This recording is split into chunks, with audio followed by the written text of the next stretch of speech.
प्रिय मित्रों नमस्कार। हमारे YouTube channel SR art education class में आप सभी का स्वागत है। दोस्तों आज हम लोग अध्ययन करेंगे TGT PGT कला से संबंधित महत्वपूर्ण टॉपिक को। आज अध्ययन करेंगे संयोजन के सिद्धांत के बारे में, जानेंगे कि संयोजन के सिद्धांत क्या है या किस प्रकार संयोजन का सिद्धांत प्रयोग होता है हमारे कला में। तो इसके बारे में हम लोग आज अध्ययन करेंगे जो बहुत महत्वपूर्ण है। परीक्षा के दृष्टिकोण से TGT PGT LT GRC NVS KVS TSSB आदि में परीक्षाओं में पूछे जाते हैं। फंडामेंटल्स ऑफ आर्ट जो इन सभी परीक्षाओं में बहुत महत्वपूर्ण योगदान रखता है कला संयोजन में, जो है जैसे कला के तत्व, कला के अंग, कला संयोजन के सिद्धांत, ये कला के दृष्टिकोण से बहुत महत्वपूर्ण है। तो पिछले वीडियो में हम लोग कला के अंग के बारे में पढ़ चुके हैं, कला के तत्व के भी बारे में पढ़ चुके हैं। कला संयोजन का सिद्धांत आज तीसरा हमारा वीडियो है, जिसमें कला संयोजन के सिद्धांत में पहले वीडियो में सहयोग के बारे में और सामंजस्य के बारे में एक वीडियो में पढ़ चुके हैं। दूसरा भाग हमारा है संतुलन प्रभाविता है। तीसरा आज हमारा वीडियो है जिसमें आपका पाँचवा छठवां जो है पॉइंट दोनों कवर होगा। प्रवाह या लय जिसे कहा जाता है, या प्रमाण को अनुपात के नाम से भी जाना जाता है। तो दोस्तों आज हमारा जो टॉपिक है परीक्षा के दृष्टिकोण से बहुत ही महत्वपूर्ण है और मुझे विश्वास है कि आप सब बहुत अच्छे होंगे, स्वस्थ होंगे, मस्त होंगे और एग्ज़ाम की तैयारी कर रहे होंगे। या जो लोग नहीं तैयारी कर रहे हैं, तैयारी आप लोग करना प्रारंभ कर दीजिए, चूँकि परीक्षा बहुत ही जल्द होने की संभावना है। तो आप लोग देर ना करते हुए आप लोग तैयारी को प्रारंभ कर दीजिए और तैयारी को कर दीजिए। दोस्तों आप लोग से छोटा निवेदन रहता है कि आप लोग क्लास को शेयर कर दीजिए, सब्सक्राइब कर दीजिए, लाइक कर दीजिए। शेयर करने से और जैसे आप लोग जैसे और लोगों को जो है हमारा क्लास मिल सकेगा, हमारे क्लास से जुड़ सकेंगे, उनका भी फ़ायदा हो सकेगा। तो मेरा प्रयास है कि आप सभी लोग को मैं क्लास कॉस्ट ऑफ फ्री दूँ और निरंतर देने का प्रयास कर रहा हूं। आप लोग का छोटा सा सहयोग है कि आप सब लोग चैनल को सब्सक्राइब कर लें, जिससे हमारा दूसरा वीडियो आपको मिलता रहे और शेयर कर दीजिए, जिससे आपके उन सभी भाइयों को हमारा क्लास मिल सके जो किसी अभाव में पेड क्लास को ज्वाइन नहीं कर पा रहे हैं। तो दोस्तों आप लोग छोटा सा ये सहयोग हमेशा करते रहिए। और मेरा ये क्लास परीक्षा के दृष्टिकोण से बहुत ही महत्वपूर्ण रहेगा। मेरा नोट्स बहुत ही महत्वपूर्ण रहेगा परीक्षा के दृष्टिकोण से।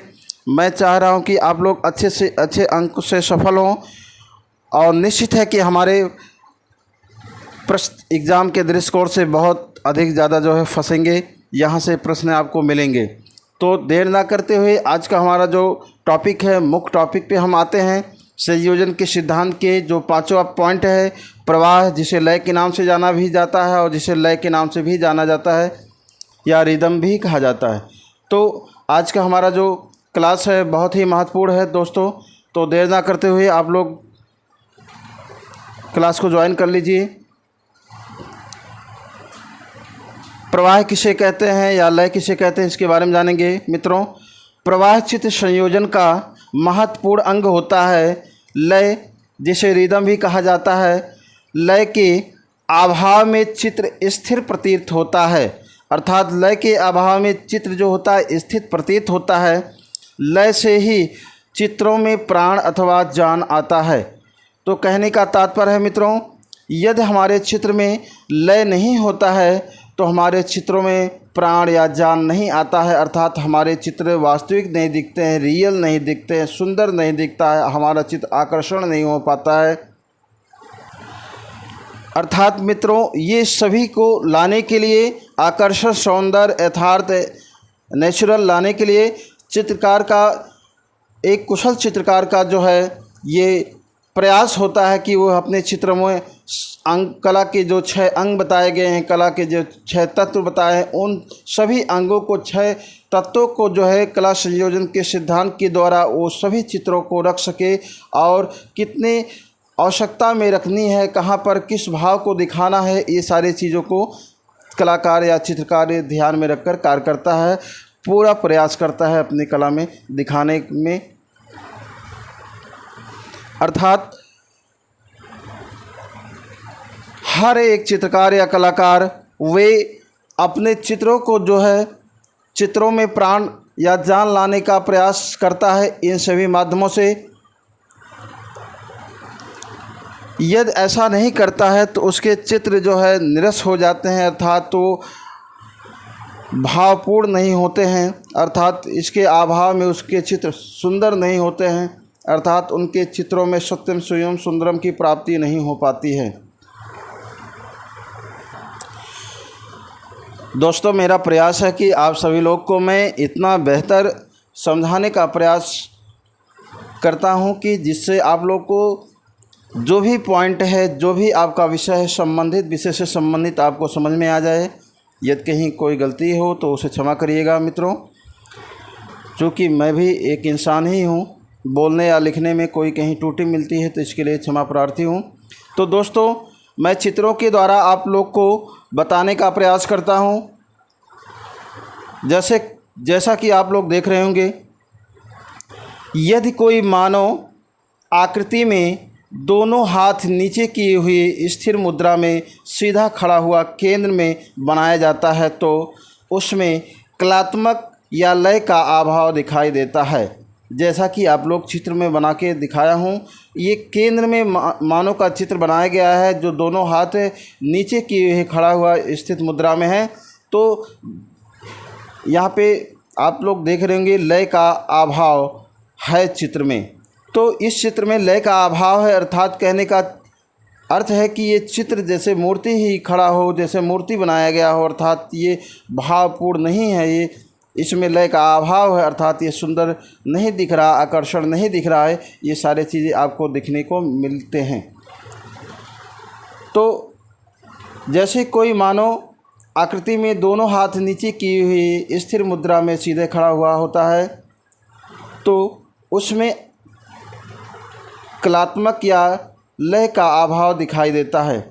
यदि चित्र में आकर्षण नहीं होता है तो जैसे प्राणहीन चित्र दिखाई देता है, अस्तित्वहीन दिखाई देता है, या उसमें जैसे जान ही ना हो। जैसे कोई मूर्ति होता है, कहीं पर स्थापित कर दिया जाता है, जैसे उस मूर्ति में कोई भाव नहीं दिखाई देता है, या अर्थात वो चित्र या मूर्ति जो होता है उसमें प्रवाह नहीं दिखाई देता है। अर्थात यहीं पर हमारा दूसरा चित्र है किंतु यदि वही मानव की आकृति केंद्र से थोड़ा हटकर थोड़े से क्रियाशील अवस्था में बनाया जाता है तो वह मानव क्रियाशील एवं कलात्मक होगी और देखने में भी रुचिपूर्ण होगा। कहने का तात्पर्य है जो हमारा पहला दृश्य है जिसमें हम लोग प्रवाह को नहीं दिखाते हैं, अर्थात तो जो है लय का अभाव होता है उस चित्र में, वो हमारा आकर्षण नहीं होता है, सुंदर नहीं होता है, या यथार्थपूर्ण नहीं होता है, नेचुरल नहीं होता है। ये बताया गया है हमारे दूसरे चित्र में क्रियाशील मुद्रा में चित्र दिखाया गया है। तो अर्थात इसमें यदि उसी मानव को या उसी आकृति को केंद्र से थोड़ा हटकर या किसी क्रियाशील अवस्था में बनाया जाता है तो वह क्रियाशील एवं कलात्मक होगा और देखने में भी रुचिकर होगा। कहने का तात्पर्य है मित्रों, यदि उसी व्यक्ति को केंद्र से थोड़ा हटकर किसी कार्य करते हुए दिखा दिया जाए, किसी कार्य को करते हुए दिखा दिया जाता है तो उसमें प्रवाह दिखने लगता है, लय दिखने लगता है, लयपूर्ण चित्र हो जाता है। जो क्रियाशील मुद्रा में ये चित्र देखने को मिले हैं, ये जिसे आप लैंडस्केप भी कह सकते हैं, जहां आपको नेचुरल दृश्य भी दिख रहा है। ये आपके ग्राउंड हैं, ये आपके ज़मीन हैं, ये पीछे आपको पहाड़ी दिख रही होगी मित्रों, ये आपका पेड़ है और ये छोटा सा पेड़ है। ये समुद्र तट के किनारे या नदी के किनारे आप कह सकते हैं। समुद्र के किनारे आप लोग देख रहे होंगे एक नौका है, नौके पे दो व्यक्ति बैठे हुए हैं और वो नौका को खे रहे हैं पतवार के रूप में। वो नौका को चलाते हुए वापस आ रहे हैं और जैसा कि आप लोग देख रहे होंगे कि ये आपका जो है सायंकाल हो रहा है, सूरज ढल रहा है और चिड़िया उड़ रही, ये सारी चीज़ें दिखाया गया है। अर्थात हमारा इस अवस्था में जो क्रियाशील जो है मुद्रा में जो चित्र होता है बहुत ही आकर्षण होता है। अर्थात इसमें रियलिटी दिखता है, इसमें वास्तविकता दिखता है, इसमें भाव दिखता है और इस चित्र में जो है सत्यम स्वयं सुंदरम की प्राप्ति होता है। इस चित्र में प्राण आता है, इस चित्र में जान आता है। अर्थात मुझे विश्वास है कि मित्रों प्रवाह के बारे में ये इतना समझ में आ गया होगा कि लय के अभाव में चित्र किस रूप में किस अवस्था में होता है, क्या भाव प्रकट करता है, या लय पूर्ण चित्र होता है वो क्या प्रकट करता है। अर्थात एक बार फिर मैं कंफर्म कर दूं कि लय के अभाव में हमारा चित्र जो होता है आकर्षण पूर्ण नहीं होता है, वो आकर्षण विहीन होता है, सुंदर नहीं होता है, वास्तविक नहीं होता है। वहीं हमारा लय पूर्ण जो चित्र होता है वो या क्रियाशील जो हमारा मुद्रित चित्र होता है उसमें आकर्षण पूर्ण चित्र होता है, जिसमें आकर्षण दिखता है, जिसमें सौंदर्य दिखते हैं, जिसमें प्राण दिखते हैं, जिसमें जान दिखते हैं, जिसमें भाव दिखते हैं। मुझे लगता है कि आप लोग को समझ में आ गया होगा। इसके आगे बढ़ते हैं मित्रों। नेक्स्ट हमारा है प्रवाह का अर्थ होता है, प्रवाह का अर्थ होता है कि चित्रभूमि पर दृश्य का स्वतंत्र व मधुर विचार करना होता है। कहने का तात्पर्य होता है मित्रों, जब कलाकार कोई चित्र को सृजित करता है, कंपोज करता है, या बनाने का प्रयास करता है, उस समय चित्रभूमि पर वो दृश्य को ध्यान में रखकर स्वतंत्र रूप से मधुर विचार करके वो कार्य को करता। हम चित्र को किस प्रकार से बनाएं, किस प्रकार से संतुलन दिखाएं, रंग दिखाएं, बैलेंस दिखाएं, रेखा दिखाएं, अर्थात उन सभी तत्वों को, उन सभी अंगों को ध्यान में रखकर वो कार्य को करता है। नेक्स्ट है प्रवाह को गति भी कहा जाता है, प्रवाह को गति भी कहा जाता है। यह एक ऐसा तत्व है जो सभी कलाओं में उपस्थित रहता है। कहने का तात्पर्य है मित्रों, प्रवाह जो है प्रवाह को गति भी कहा जाता है, अर्थात किसी चीज़ को गति देना होता, आगे बढ़ाना होता है, प्रवाह को गति भी कहा जाता है। यह एक ऐसा तत्व होता है जो सभी कलाओं में उपस्थित रहता है। अर्थात कहने का तात्पर्य है मित्रों, यदि हमारे चित्रों में, हमारे कला में यदि प्रवाह का अभाव हो जाए तो हमारा जो है चित्र उतना आकर्षण नहीं दिखता है, उतना सुंदर नहीं दिखता है, उतना बेहतर नहीं दिखाई देता है जितना कि गति या प्रवाह होता है। जैसे नदियाँ या बहती हैं, नदियाँ में प्रवाह दिखते हैं, नदियाँ के जो धाराएं हो जब बहती हुई होती हैं तो नदियाँ जो है बहुत ही सुंदर दिखती हैं, बहुत ही रोचक दिखती हैं। जैसे हमारा ध्वज है, जब हमारा राष्ट्रीय झंडा जो है जब वो लहराने लगता है, गति करने लगता है तो ये गौरवशाली जो है हमें महसूस होता है कि हमारा झंडा लहरा रहा है, अर्थात हमें गर्व होता है, अर्थात हमें प्रसन्नता मिलती है, हमें अच्छा लगता है देखने में, उसकी खूबसूरती कई गुना अधिक बढ़ जाता है। इसी क्रम में हमारा नेक्स्ट है कि प्रवाह युक्त चित्र में दृश्य को उलझनों का सामना नहीं करना पड़ता है, अर्थात यह प्रवाह या प्रभाव सभी तत्व मिलकर उत्पन्न करते हैं। कहने का तात्पर्य है मित्रों, हमारे चित्रों में जो प्रवाह या लय का जो भाव होता है वो सभी तत्व मिलकर उत्पन्न करते हैं। जैसे आपके तत्व में रेखा, रूप, वर्ण, तान, पोत, अंतराल, अर्थात ये सारे तत्व आपके जो है मिलकर कला संयोजन के साथ जो है वो मिलकर जो है कार्य करते हैं, जिससे हमारा चित्र बहुत ही बेहतर, बहुत ही अच्छा, बहुत ही रोचक, बहुत ही आकर्षण बनता है। प्रवाह है लय।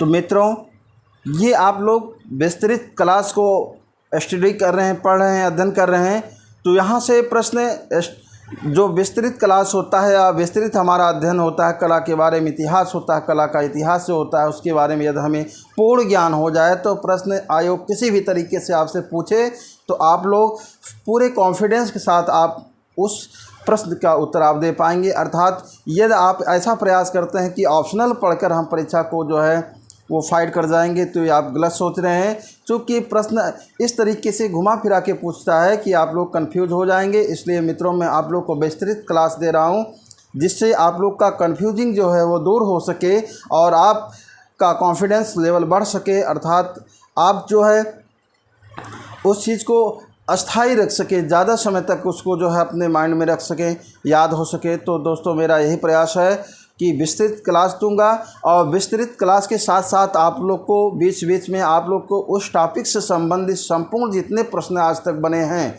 आयोग ने जितना भी प्रश्न पूछा है आपसे, वो उस विषय से संबंधित, अर्थात ऑप्शनल को भी उसमें एक वीडियो बनाऊंगा, आप लोग को दूंगा कि कैसे कैसे प्रश्न पूछे जाते हैं। तो निश्चित है कि आप लोग दोनों में कंपैरिजन करेंगे कि जो मैं पढ़ाया हूं उससे ही प्रश्न आपको बने हैं, मिले हैं। तो दोस्तों आज हम लोग बहुत ही महत्वपूर्ण टॉपिक को अध्ययन कर रहे हैं। नेक्स्ट हमारा है जो बहुत ही महत्वपूर्ण है, ये टिक भी कर दिया हूँ, इसको आप लोग अच्छे से जान लीजिए। प्रवाह या लय से ही चित्र में प्राण आता है। बहुत महत्वपूर्ण टॉपिक, यहाँ से प्रश्न बन जाते हैं कि चित्र में किसके द्वारा प्राण आता है। तो वहाँ आपको रेखा भी दे दिया या बहुत सारे चीज़ दे दिया जाएंगे, तो वहाँ पे आपको प्रवाह लय से, प्रवाह या लय से जो है चित्रों में प्राण आते हैं। नेक्स्ट हमारा है कि प्रवाह गति 3 प्रकार के होते हैं। प्रवाह या गति 3 प्रकार के होते हैं, इसको भी 3 प्रकार जान लीजिए, सरल, कोणीय और लहरदार। तो दोस्तों प्रवाह या गति 3 प्रकार के होते हैं। हमारा पहला सरल है, कोणीय है, लहरदार। ये तीनों प्रकार के जो है, सरल मीन्स जैसे सरल रेखा होता है, सीधी रेखा होता है, कोणीय भी होता है, और आपका जो है लहरदार भी होता है। तो कहने का तात्पर्य है मित्रों, इन सभी बिंदुओं को आप ध्यान से पढ़िएगा और नोट्स बनाते जाइएगा क्रम से। वीडियो को पूरा देखते रहिएगा, जिससे आपका ज्ञान अधूरा ना रहे। आप लोग परीक्षा के दृष्टिकोण से आप लोग उस प्रश्न को आप लोग अच्छे से हल कर सकें।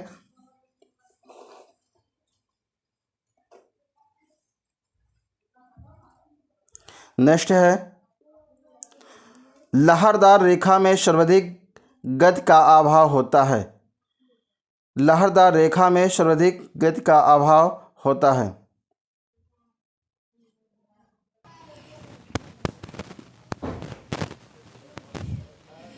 संयोजन के सिद्धांत के बारे में हमारा नेक्स्ट पॉइंट है, 6वां है प्रमाण, जिसे प्रमाण को अनुपात के नाम से भी जाना जाता है। तो प्रमाण हमारे चित्र में बहुत ही महत्वपूर्ण योगदान रखता है, अर्थात अनुपात जिसे कहा जाता है। यदि हमारे चित्र में अनुपात का अभाव हो या अनुपात ना दिखाई दे रहा हो, तो हमारा चित्र जो है अधूरा माना जाता है या अपूर्ण माना जाता है, या जो आकर्षणपूर्ण नहीं होता है।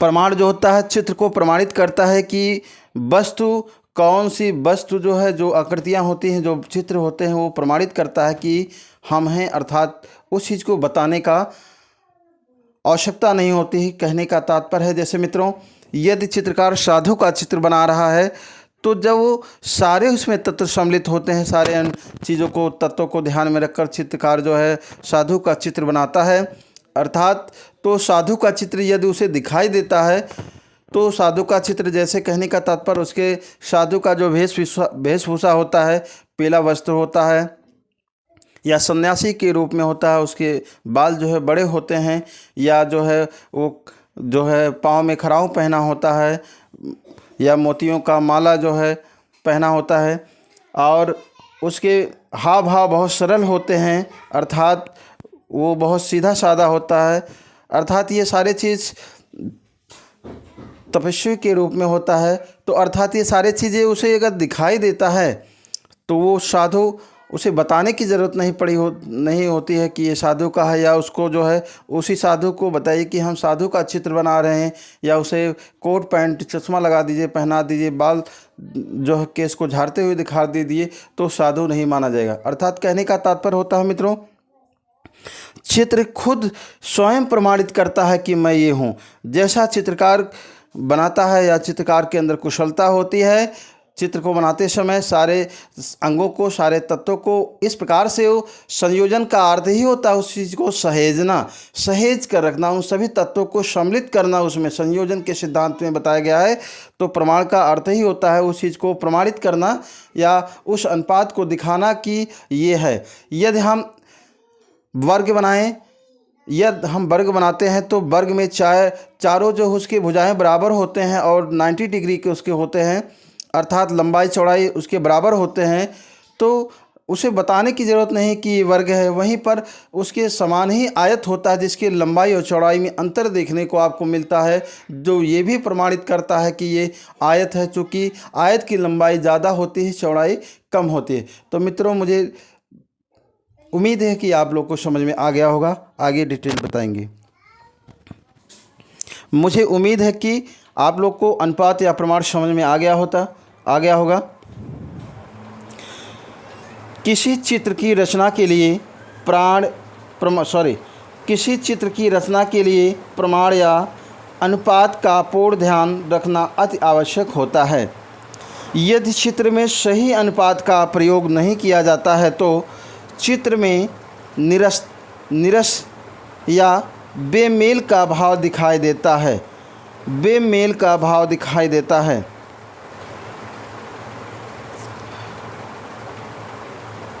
चित्र रचना के लिए सही अनुपात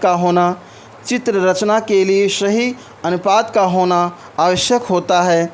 भारतीय विद्वानों ने मानव शरीर को साढ़े ताल 7 सही 1/2 ताल में विभाजित किया है, परंतु पाश्चात्य चित्रकारों ने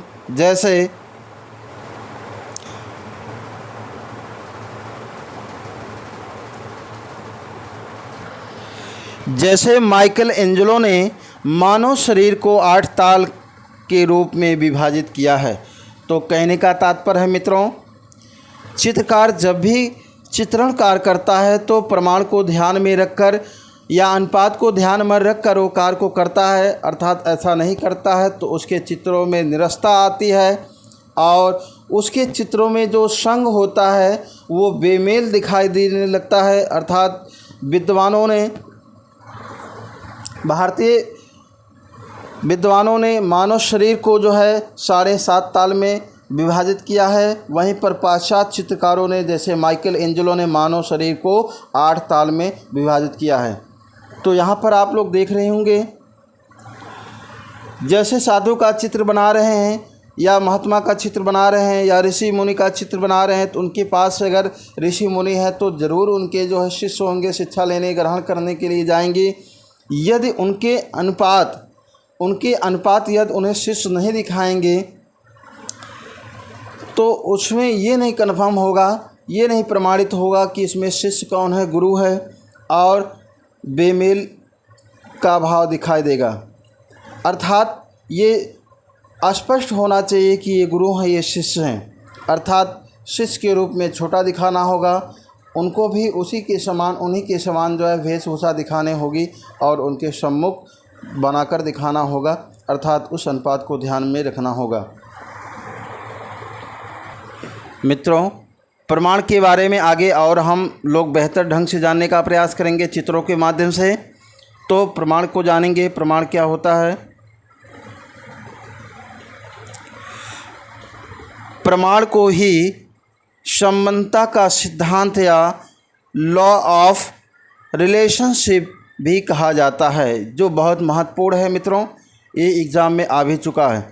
प्रमाण को ही संबंधता का सिद्धांत कहा जाता है या लॉ ऑफ रिलेशनशिप भी कहा जाता है। परीक्षा के दृष्टिकोण से बहुत महत्वपूर्ण है। नेक्स्ट हमारा है प्रमाण का संयोजन में तात्पर्य आकृतियाँ किसी अनुपात में विभाजित होने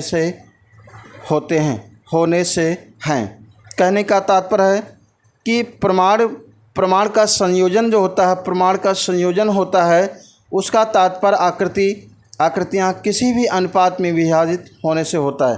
अर्थात वो जो भी चित्र हों कि किसी भी रूप में विभाजित हो तो प्रमाणित हो सके।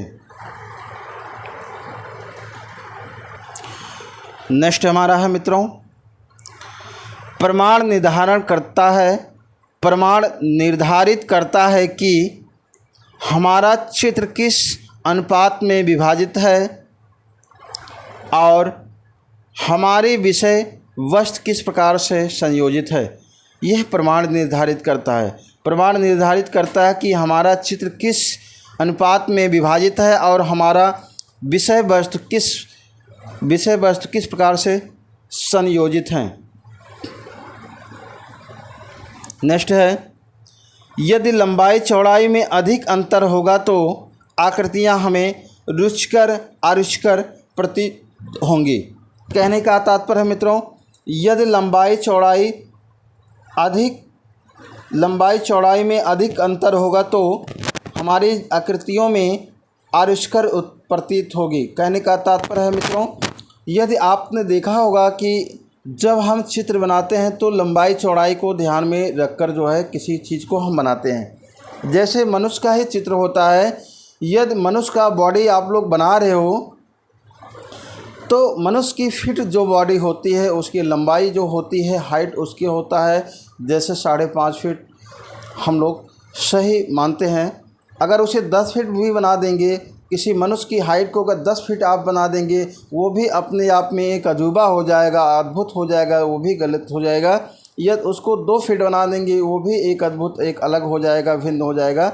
इसी कारण जो है मनुष्य को जो बताया गया 7.5 ताल या जो है 8 ताल बताया गया है।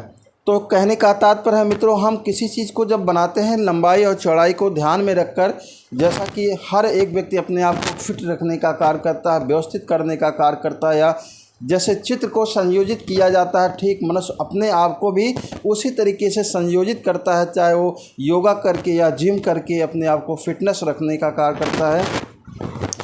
अर्थात अपने जैसे कोई मनुष्य का चित्र है या कोई मनुष्य है, उसे अगर आप लंबाई की अपेक्षा मोटाई ज़्यादा दिखा देंगे, लंबाई 5 फीट है और उसकी मोटाई दिखा देंगे 8 फीट दिखा देंगे, तो चित्र जो है गलत हो जाएगा। अर्थात उसमें अरुचिकर प्रतीत होगा, वो चित्र आकर्षण नहीं होगा, वो भद्दा होगा, सुंदर नहीं होगा। ठीक, आगे जानेंगे हम लोग। वहीं पर यदि मनुष्य को लंबाई को ज़्यादा दिखाएंगे, चौड़ाई को कम दिखाएंगे, किसी चीज़ को फिट किया जाता है, जैसे सेट किया जाता है, तो उसमें आपको एक आकर्षण दिखेगा, उसमें एक सौंदर्य दिखेगा, वो आपके यथार्थ दिखेगा, रियल दिखेगा। नेक्स्ट हमारा है, प्राचीन ग्रीक यूनानी में अंतराल विभाजन के लिए यूक्लिड ने स्वर्णिम विभाजन को गोल्डन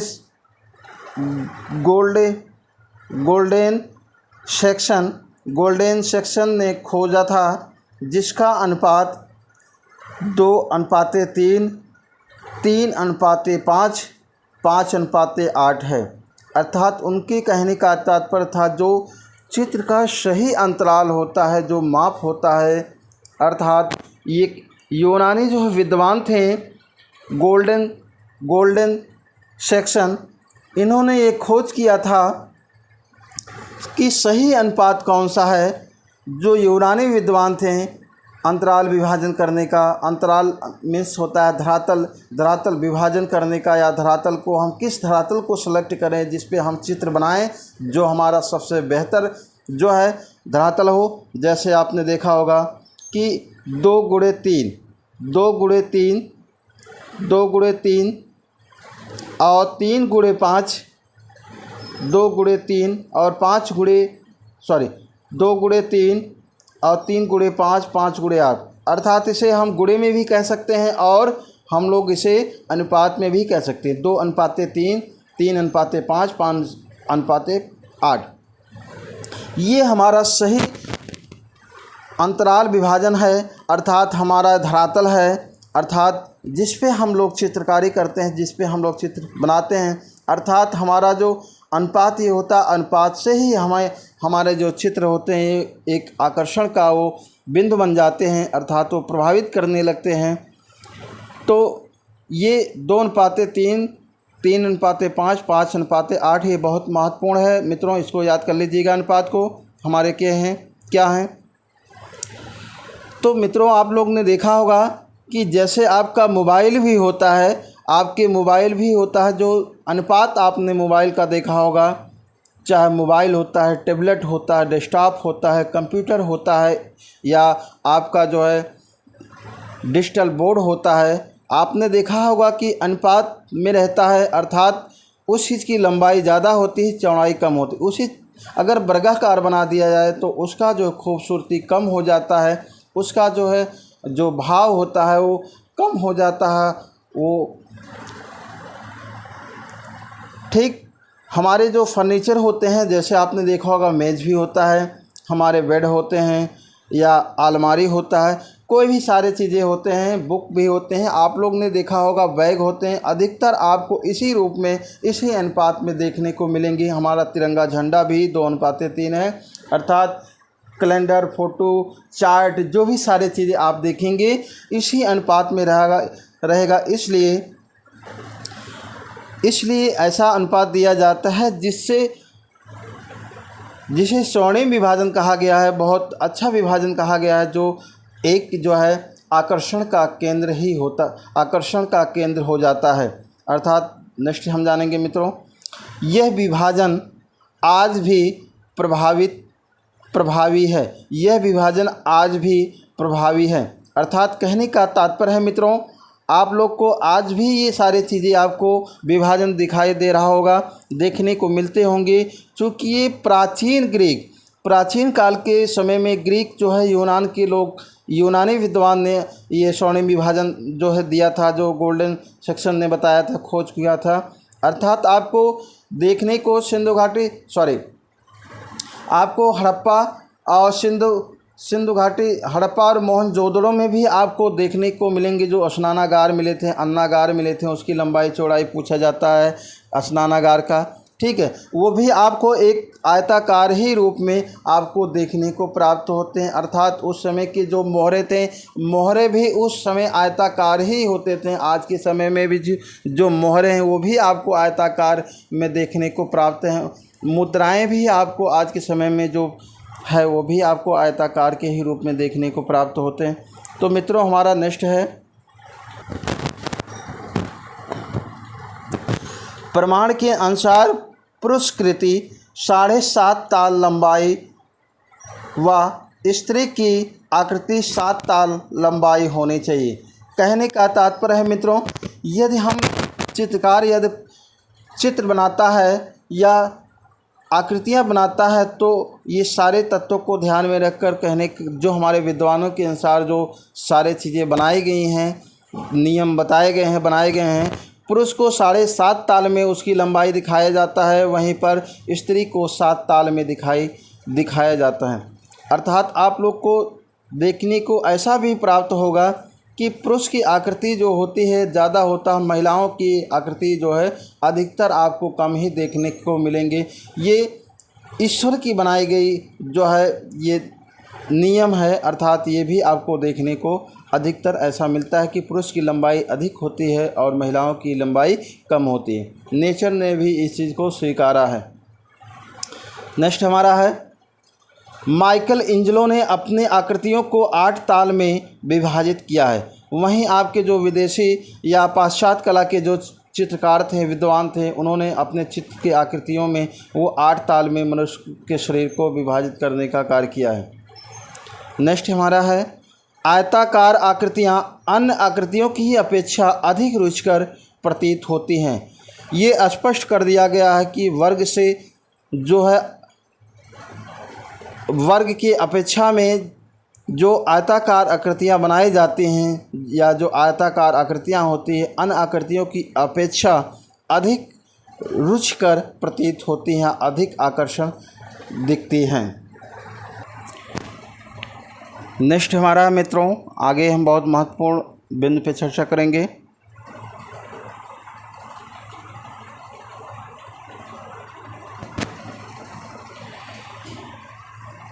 परिपेक्ष किसे कहते हैं या क्षय वृद्धि किसे कहते हैं या दूरदृश्य लघुता क्या होता है, जिसे इंग्लिश में पर्सपेक्टिव भी कहते हैं।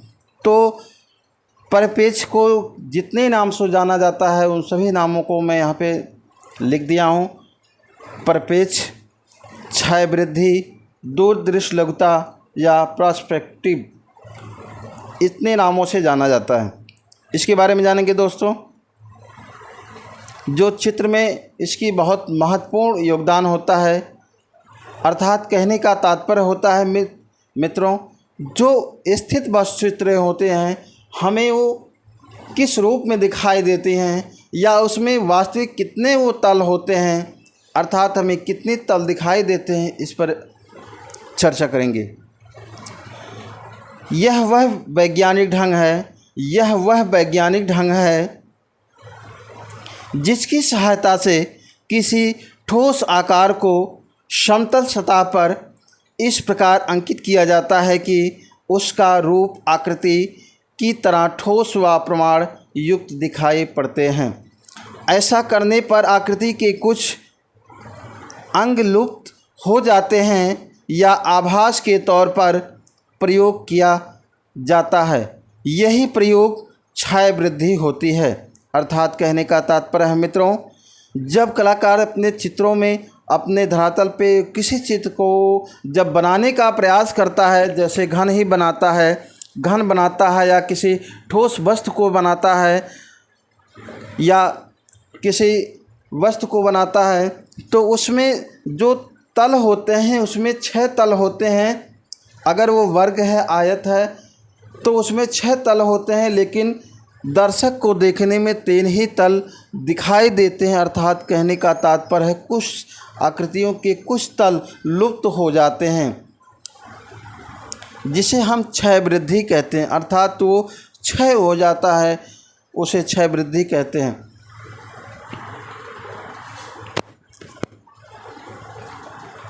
नेक्स्ट हमारा है, चित्रभूमि में केवल 2 आयाम होते हैं। चित्रभूमि में केवल 2 आयाम होते हैं, अर्थात कोई चित्र जो बनाए जाते हैं उसके केवल 2 ही आयाम होते हैं। ये आयाम क्या होते हैं मित्र, इसके बारे में हम लोग समझेंगे। चित्रभूमि में केवल 2 ही आयाम होते हैं, अर्थात उसकी लंबाई अर्थात उसकी चौड़ाई। जैसे किसी दीवार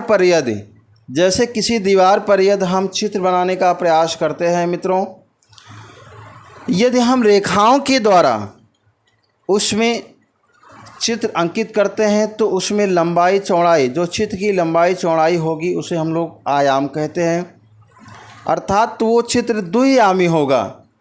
यदि वहाँ पर हम किसी दीवार पर किसी प्लास्टर के या पीओपी के माध्यम से उबार करके या कटाई करके किसी धरातल को, शिला को, पत्थर को हम कटाई करके उभार करके अगर हम लोग चित्र को बनाते हैं या किसी चीज़ को बनाते हैं तो त्रिआयामी कहा जाता है।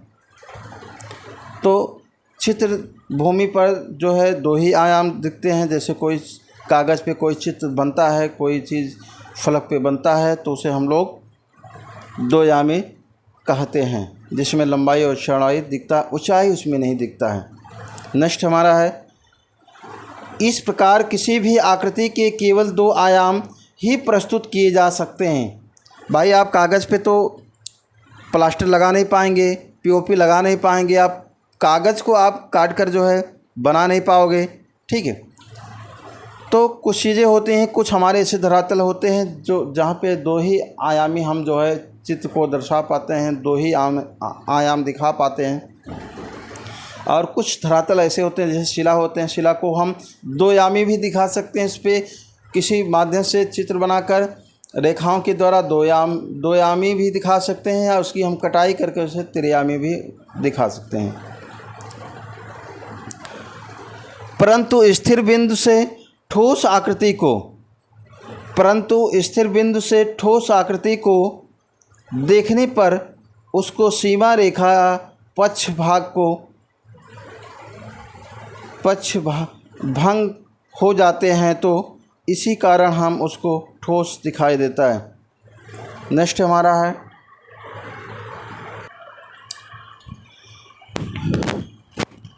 मित्रों, जैसे एक घन में 6 पक्ष या ताल होते हैं।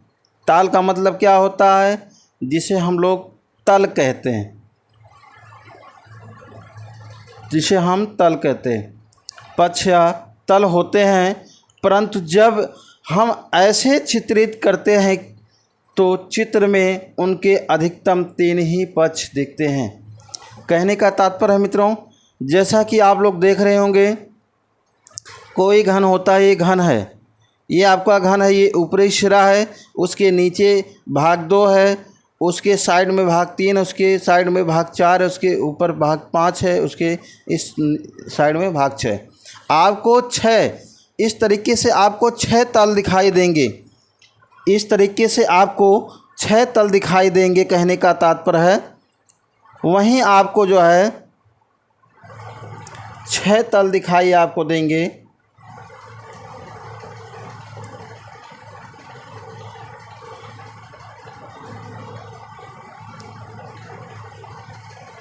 आपको 6 तल दिखाई देंगे।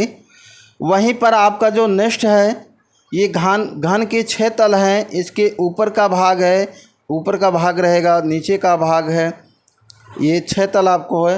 वहीं पर आपका जो है इस घन में केवल 3 ही तल आपको दिखाई दे रहे हैं। जब कोई चित्र बन जाता है, जब कोई चित्र बन जाता है तो हमें 3 ही तल दिखाई देता है। अर्थात जब चित्रकार जो है चित्र बना देता है तो हमें 3 ही तल दिखाई देते हैं। कहने का तात्पर्य है मित्रों, आप लोग को समझ में आ गया होगा। नेक्स्ट हमारा है, वास्तव में क्षय वृद्धि से उत्पन्न अंतर या दूरी का आभास मनोवैज्ञानिक होता है, जिसका वास्तविकता से केवल भ्रामक संबंध होता है। कहने का तात्पर्य होता है, जैसे कहने का तात्पर्य है जैसे एक माचिस का जो है, जैसे एक माचिस होता है, इसमें फर्स्ट, सेकंड, थर्ड, फोर्थ, 5, 6, इसमें 6 ताल हैं। ये 6 ताल हैं। यदि चित्रकार इसे अंकित करता है तो उसे कोई घन होता है, उसे अंकित करता है, उसे 3 ही ताल दिखाई देते हैं, पहला, दूसरा और तीसरा, इस प्रकार से। नेक्स्ट हमारा है, अर्थात भ्रमित करने का कार्य करता है। जिसमें 6 ताल होते हैं वो हमें 3 ही तल में दिखाई देते हैं, इसलिए वो भ्रम पैदा करता है, उत्पन्न करता है। अर्थात नेक्स्ट है, चित्रकार क्षय वृद्धि का प्रयोग केवल चित्रों में करता है। चित्रकार क्षय वृद्धि का प्रयोग केवल चित्रों में करता है, कभी भी गणितीय जैसा पूर्णता दिखाने का प्रयत्न नहीं करता है। कभी भी गणितीय जैसा पूर्णता दिखाने का प्रयास नहीं करता है। नेक्स्ट है, परिपेक्ष से द्विआयामी धरातल पर त्रिआयामी प्रभाव उत्पन्न किया जा सकता है। तो कहने का तात्पर्य है मित्रों, परिपेक्ष उसे हम कहते हैं जो द्विआयामी धरातल पर त्रिआयामी प्रभाव उत्पन्न किया जा सकता है। अभी नीचे हम आपको दिखाएंगे, चित्र के द्वारा दर्शाया गया है, चित्र के द्वारा बनाने का प्रयास किया हूँ। मुझे लगता है कि आप लोग को चित्र के माध्यम से अच्छे से समझ में आ जाएगा। नेक्स्ट हमारा है, परिपेक्ष की खोज इटली के पुनरुत्थान काल से हुआ था। परिपेक्ष का जो भाव दिखाने का जो प्रयास किया गया था, प्रभाव दिखाने का प्रयास, वो इटली के पुनरुत्थान काल से माना जाता है या माना हुआ था, काल से हुआ था। परिपेक्ष मुख्य रूप से 2 प्रकार के होते हैं। परिपेक्ष मुख्य रूप से 2 प्रकार के होते हैं। नंबर 1 आपका है रेखीय परिपेक्ष, जिसे लाइन पर्सपेक्टिव कहते हैं। दूसरा है वायवीय या वातावरणीय परिपेक्ष, रियल के नाम से भी जाना जाता है। देखिए, इसे रेखीय परिपेक्ष कहा जाता है, जो रेखाओं के द्वारा किसी धरातल पर, द्वियामी धरातल पे त्रियामी जो है दिखाने का प्रयास किया जाता है। इसमें वस्तु के पीछे का भाग का क्षय हो जाता है। इसमें वस्तु के पीछे का भाग क्षय हो जाता है, अर्थात उसे दिखाई नहीं, दर्शक को दिखाई नहीं देता है। पीछे की ओर जाती हुई समांतर रेखा एक निश्चित कोण तक झुकी हुई प्रतीत होती है। जैसा कि आप लोग देख रहे होंगे, कुछ चित्र बनाए गए हैं। जैसा पुस्तक होता है, डिब्बा होता है, संदूक होता है, घन होता है, भवन आदि में परिपेक्ष दिखाया जाता है। पुस्तक में देखिए आपका 6 भाग होते हैं, ऊपर होता है, नीचे होता है, आगे होता है, पीछे होता है, इस साइड होता है, इस साइड, 6 भाग होते हैं। लेकिन दर्शक को देखने में जब पुस्तक रखा जाता है तो दर्शक को 3 ही भाग दिखाई देते हैं। एक ऊपर का दिखाई देता है, एक सामने का, एक साइड का, 3 ही भाग दिखाई देता है, जिसे हम लोग कहते हैं केवल 3 ही तल दर्शक को दिखाई देता है। डिब्बा होता है, कोई डिब्बा है, कोई गैलन है जो घनाकार के रूप में है, ठोस के रूप में दिखाई दे रहा है, तो आपको पहला भाग सामने का है, ऊपर का है, साइड का। ये संदूक आपका है, जिसे आप लोग एक सूटकेस भी कहते हैं साधारण सरल भाषा में। तो ऊपर का, सामने का, साइड का, ये आपका घन है। कोई ठोस पदार्थ है, जैसे आप कह लीजिए कि ये एक लकड़ी का गुटका हो या एक लोहे का गुटका हो, लोहे का एक ये घन हो, या कुछ भी आप कह सकते हैं, ठीक। तो इसके ऊपर का दिखता है, इसके सामने का दिखता है, इस साइड का दिखता है। या मकान ही हो तो मकान ही दर्शक को जब देखता है तो आपको जो है 3 ही जो है उसे दिखाई देते हैं, जैसा कि आप लोग को दिख रहा होगा। नेक्स्ट हमारा है, इसी क्रम में नेक्स्ट हमारा है मित्रों, वातावरणीय परिपेक्ष। वातावरणीय परिपेक्ष क्या होता है? ये रेखीय परिपेक्ष हो गया, जो रेखाओं के द्वारा कोई आकृतियाँ हम लोग घन के रूप में बनाते हैं, जिस भी रूप में होता है। वातावरणीय परिपेक्ष क्या होता है? वातावरण से संबंधित, अर्थात इन्वायरमेंट से संबंधित जो हमें चित्र दिखाई देते हैं, जैसे हम लोग जिसे दृश्य चित्र कहते हैं, जिसे लैंडस्केप कहते हैं, या जिसे सीनरी कहते हैं, प्रकृति का चित्रण कहते हैं। इसमें परिपेक्ष कैसे दिखाया जाता है? इसमें दूरी की आकृतियाँ, अर्थात इसमें दूर की आकृतियाँ धुंधली एवं पास की आकृतियाँ चमकदार दिखाया जाता है, जिससे दूर से दिखाई देने वाले पेड़ पौधे, पहाड़, पर्वत, नदी, समुद्र आदि वस्तुओं को धुंधला दिखाई देता है। अर्थात दर्शक को ये सारी चीज़ें धुंधला दिखाई देता है। यदि व्यक्ति जो है नेचर को, प्रकृति को देखता है तो प्रकृति में बहुत सारी चीज़ आपको, पेड़ पौधे, जीव जंतु, समुद्र, पेड़ पौधे, नदियाँ आदि आपको देखने को मिलेंगी। अर्थात देखने का प्रयास किया जाता है। जो आपको धुंधला दिखाई देता है अर्थात उसे आप लोग देखने का प्रयास करते हैं, जबकि पास के पेड़ व पहाड़ दूर वाले पेड़ों व पहाड़ों की अपेक्षा चमकदार, बारीक के साथ दिखाया जाता है। अर्थात कहने का तात्पर्य है दोस्तों, चित्रकार जब भी चित्रण करने का कार्य करता है या रंगने का प्रयास करता है, बनाने का प्रयास करता है, तो जो पास के चित्र होते हैं उसे सुडौल, मोटा या उसे चटकदार रंग से उसे रंगने का प्रयास करता है। उसकी रेखाएं जो है बहुत जो है कठोर होती हैं, अर्थात बहुत स्पष्ट होता है।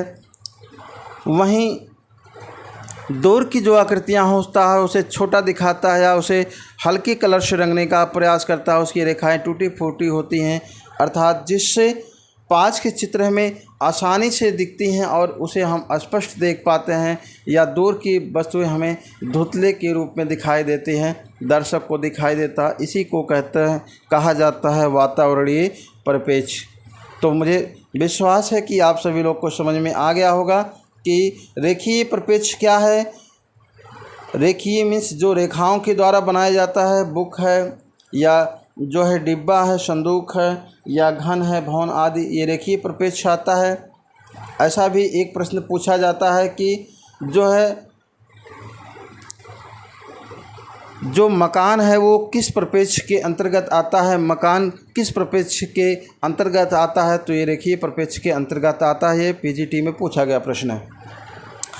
वातावरणीय प्रक्षेप के बारे में मुझे लगता है कि आप लोग को क्लियर होगा, स्पष्ट हो गया होगा कि जो चित्रकार अपने चित्रों में पास की वस्तुओं को जो बनाता है उस वस्तु को बड़ा दिखाने का प्रयास करता है, बड़ा बनाता है, अर्थात उसकी जो रेखाएं होते हैं स्पष्ट होते हैं, अर्थात उसके जो रंगने का प्रयास करता है, रंग होता है चमकदार होते हैं। वहीं जो दूर की वस्तुएं होता है उसे फीके कलर या धुंधले कलर से दिखाता है, रेखाएं उसके टूटी फूटी होती हैं, अर्थात उसके आकार छोटे होते हैं।